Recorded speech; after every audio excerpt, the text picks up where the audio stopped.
बिस्मिल्लाहिर्रहमानिर्रहीम। मेरा नाम डॉक्टर अजीज़ुल कादिर है। मैं कंसल्टेंट पल्मोनोलॉजिस्ट हूँ POF हॉस्पिटल वाकैंट में, और इसके अलावा शमशाद असलम हॉस्पिटल IDC वाकैंट में भी मैं अपनी खिदमात अंजाम देता हूँ।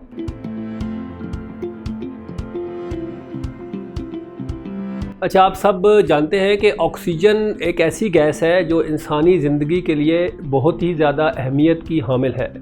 इसको आप ज़िंदगी वाली गैस कह सकते हैं, क्योंकि ये हम सांस के ज़रिए अपने फेफड़ों में लेकर जाते हैं, और हमारे मेटाबॉलिज्म जो कि ज़िंदगी के लिए बहुत ज़रूरी है, हमारी नशो नमा के लिए और हमारे ज़िंदा रहने के लिए, उसके लिए सबसे अहम गैस है। जब सेलुलर लेवल पे मेटाबॉलिज्म होता है तो उसके बाई प्रोडक्ट के तौर पर कार्बन डाइऑक्साइड पैदा होती है, जो हम अपनी सांस को बाहर निकाल कर अपने जिस्म से खारिज कर देते हैं।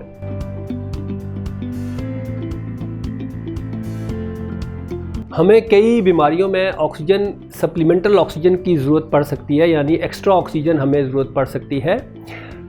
या तो हमें कुछ वक्त के लिए ऑक्सीजन चाहिए होगी, कुछ बीमारियां ऐसी हैं, और कुछ बीमारियों में शायद सारी ज़िंदगी या लंबे अरसे के लिए ऑक्सीजन चाहिए होती है।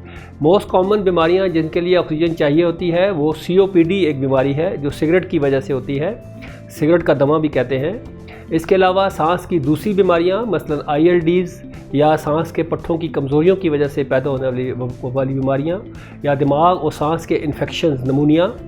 इसके अलावा कुछ पॉइजनिंग्स हैं जिसमें हमें ऑक्सीजन चाहिए होती है, जैसे कार्बन मोनोऑक्साइड पॉइजनिंग, जो कि गैस सिलेंडर या इस किस्म के दूसरे जो जलने वाली चीज़ों के फैलने के बाद जो गैस इकट्ठी हो जाती है, उसमें हमें चाहिए होती है।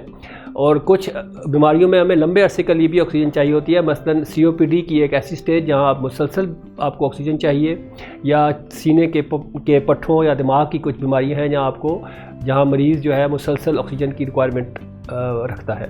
ऑक्सीजन बाकी दवाइयों की तरह एक दवाई है, तो इसकी भी एक प्रिस्क्रिप्शन होती है। डॉक्टर के मशवरे के बगैर और मुकर्ररा मिकदार या डोज के से ज़्यादा इस्तेमाल करना नुकसानदेह भी हो सकता है।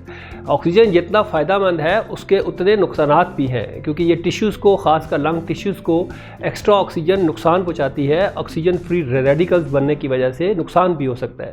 इसलिए आम तौर पर कुछ जगहों पे लोग 100% ऑक्सीजन टारगेट रखते हैं, जो बिल्कुल भी किसी भी कंडीशन में ज़रूरी नहीं होता। आपका आम बीमारियों में जहाँ ऑक्सीजन चाहिए टारगेट 94 to 98 होता है, और COPD या ऐसी बीमारियां जहां कार्बन डाइऑक्साइड के बढ़ने का ख़तरा हो, वहां आपका टारगेट 88 to 92 होता है। और ज़्यादा देर तक ऑक्सीजन या ज़्यादा ऑक्सीजन, जैसे मैंने बताया है, कि नुकसानदेह होती है। जो ही पेशेंट की कंडीशन इम्प्रूव होती है, आपको सप्लीमेंटल ऑक्सीजन की डोज भी कम करनी पड़ती है, और जो ही मरीज़ की सेहत इजाज़त दे आपको ऑक्सीजन को उतार देना चाहिए। चाहे जाके कि उसको लंबे अरसे के लिए ऑक्सीजन चाहिए, तो फिर आप डॉक्टर के मशवरे के मुताबिक ऑक्सीजन की डोज़ कितनी है और टोटल 24 आवर में ड्यूरेशन कितनी है, उसके मुताबिक पेशेंट को ऑक्सीजन देते हैं।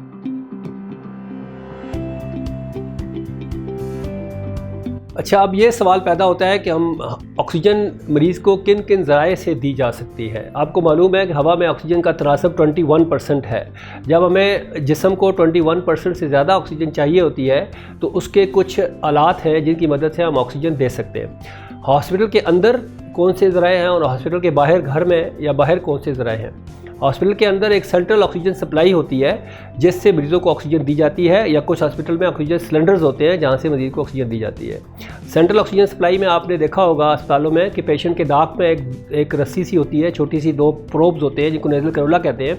उसके थ्रू अगर कम ऑक्सीजन चाहिए, 40-50% तक ऑक्सीजन चाहिए, तो नेज़ल कैनुला के साथ दी जाती है। उससे ज़्यादा चाहिए तो सिंपल फेस मास्क होता है या नॉन रीब्रीदर मास्क होता है, फिर एक मशीन होती है, इसको CPAP कहते हैं। और अगर 100% चाहिए और पेशेंट कॉन्शियस नहीं है तो वेंटिलेशन के ज़रिए दी जाती है। और दूसरी तरीका यह है कि हॉस्पिटल के बाहर यानी घर में मरीज़ को ऑक्सीजन देने के लिए हमारे पास 2 ज़राए हैं। एक तो ऑक्सीजन सिलेंडर है जो मुख्तलिफ साइज़ में अवेलेबल है, और दूसरे ऑक्सीजन कंसनट्रेटर है जो हवा से ऑक्सीजन कशीद करके मरीज़ को पहुँचाता है। पेशेंट अगर घर में उसको लॉन्ग टर्म ऑक्सीजन चाहिए, तो अगर कम मिकदार में ऑक्सीजन चाहिए या पेशेंट अफोर्ड नहीं कर सकता तो ऑक्सीजन सिलेंडर इस्तेमाल करेगा। अगर पेशेंट अफोर्ड कर सकता है या ज़्यादा लंबे अरसे तक ऑक्सीजन चाहिए, ज़्यादा मिकदार में चाहिए और ज़्यादा अरसे तक चाहिए, तो उसको ऑक्सीजन कंसनट्रेटर परचेज़ करना पड़ेगा।